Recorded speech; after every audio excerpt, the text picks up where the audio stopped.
BJP seat നൽകാത്ത വരുൺ ഗാന്ധിയെ കോൺഗ്രസിലേക്ക് ക്ഷണിച്ച് മുതിർന്ന നേതാവ് അധിർ രഞ്ജൻ ചൗധരി. വരുൺ ഗാന്ധി ശക്തനും കഴിവുള്ളവനുമാണെന്ന് ചൗധരി പറഞ്ഞു. അദ്ദേഹം കോൺഗ്രസിനൊപ്പം ചേരണമെന്നും അദ്ദേഹം ആവശ്യപ്പെട്ടു. ഉത്തർപ്രദേശിലെ പിലിഭിത്തിൽ നിന്നുള്ള ബി.ജെ.പിയുടെ സിറ്റിംഗ് എം.പിയാണ് വരുൺ. എന്നാൽ ഇത്തവണ അദ്ദേഹത്തിന് ബി.ജെ.പി ടിക്കറ്റ് നൽകിയിരുന്നില്ല. കേന്ദ്രത്തെയും യോഗി സർക്കാരിനെയും വിമർശിച്ചതിന്റെ പേരിലാണ് നടപടികൾ. പാർട്ടിക്കെതിരെ നിരന്തരം പ്രസ്താവനകൾ നടത്തുന്ന നേതാവായിരുന്നു വരുൺ ഗാന്ധി. അതുകൊണ്ട് തന്നെ 2024 ലോക്സഭാ തെരഞ്ഞെടുപ്പിൽ അദ്ദേഹത്തിന് ടിക്കറ്റ് നൽകില്ലെന്ന കാര്യം ഏതാണ്ട് ഉറപ്പായിരുന്നു. വരുൺ ഗാന്ധിക്ക് പകരം സംസ്ഥാന മന്ത്രി ജിതിൻ പ്രസാദിനെയാണ് ബി.ജെ.പി ഫിലിഭിത്തിൽ മത്സരിപ്പിക്കുന്നത്. ഇതിന് പിന്നാലെയാണ് അധിർ രഞ്ജൻ ചൗധരി വരുൺ ഗാന്ധിയെ കോൺഗ്രസിലേക്ക് ക്ഷണിച്ചത്. ഗാന്ധി കുടുംബവുമായുള്ള ബന്ധത്തിന്റെ പേരിലാണ് വരുണിന് ടിക്കറ്റ് നിഷേധിച്ചതെന്ന് ചൗധരി ആരോപിച്ചു. അദ്ദേഹം കോൺഗ്രസിൽ ചേരണം. പാർട്ടിയിൽ ചേരുന്നതിൽ ഞങ്ങൾക്ക് സന്തോഷമേ ഉള്ളൂ. വരുൺ വിദ്യാസമ്പന്നനാണ്. അദ്ദേഹത്തിന് ക്ലീൻ ഇമേജ് ഉണ്ട്.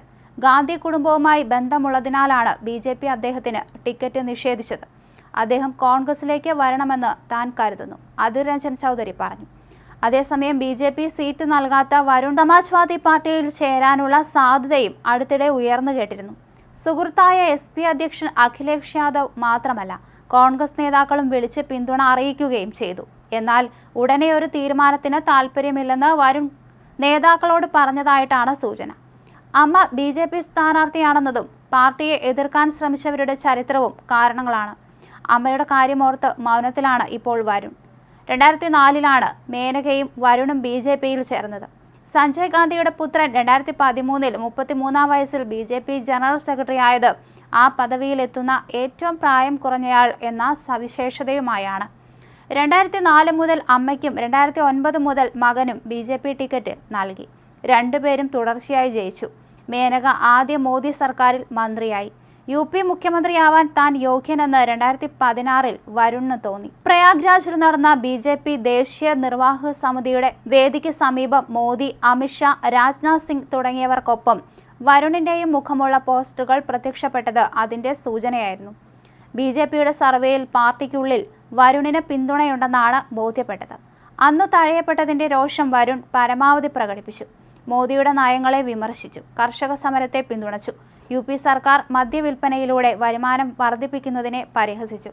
രാജ്യത്തെ തൊഴിലില്ലായ്മയിൽ ആശങ്കപ്പെട്ടു. എന്നിട്ടും കഴിഞ്ഞ ലോക്സഭാ തെരഞ്ഞെടുപ്പിലും ടിക്കറ്റ് കിട്ടി. 2021 അമ്മയെയും മകനെയും പാർട്ടി ദേശീയ നിർവാഹക സമിതിയിൽ നിന്ന് ഒഴിവാക്കി. എങ്കിലും അമ്മ പാർട്ടിക്കും നേതാവിനുമെതിരെ തിരിഞ്ഞില്ല. പാർലമെന്ററി പാർട്ടി യോഗങ്ങളിലും ലോക്സഭയിലും കൃത്യമായി പങ്കെടുത്തു. മകൻ അങ്ങനെയൊരു അച്ചടക്കം പോലും കാണിച്ചില്ല എന്നതും രണ്ടുതരം പരിഗണനയ്ക്ക് കാരണമായെന്ന് പാർട്ടി വൃത്തങ്ങൾ പറഞ്ഞു. ലോക്സഭാ തെരഞ്ഞെടുപ്പിൽ ബി.ജെ.പി സ്ഥാനാർത്ഥിയായി മത്സരിക്കുന്ന കൊൽക്കത്ത മുൻ ഹൈക്കോടതി ജഡ്ജിയുടെ വിവാദ പരാമർശത്തിൽ രൂക്ഷ പ്രതികരണവുമായി ഇപ്പോൾ കോൺഗ്രസും രംഗത്തെത്തിയിട്ടുണ്ട്. ഗാന്ധിജിയെയും ഗോഡ്സെയെയും കുറിച്ച് അഭിജിത് ഗംഗോപാധ്യായ നടത്തിയ പരാമർശത്തിനെതിരെയാണിപ്പോൾ കോൺഗ്രസ് രംഗത്തെത്തിയത്. അദ്ദേഹത്തിന്റെ സ്ഥാനാർത്ഥിത്വം പിൻവലിക്കണമെന്നാണ് കോൺഗ്രസ് ആവശ്യപ്പെട്ടത്.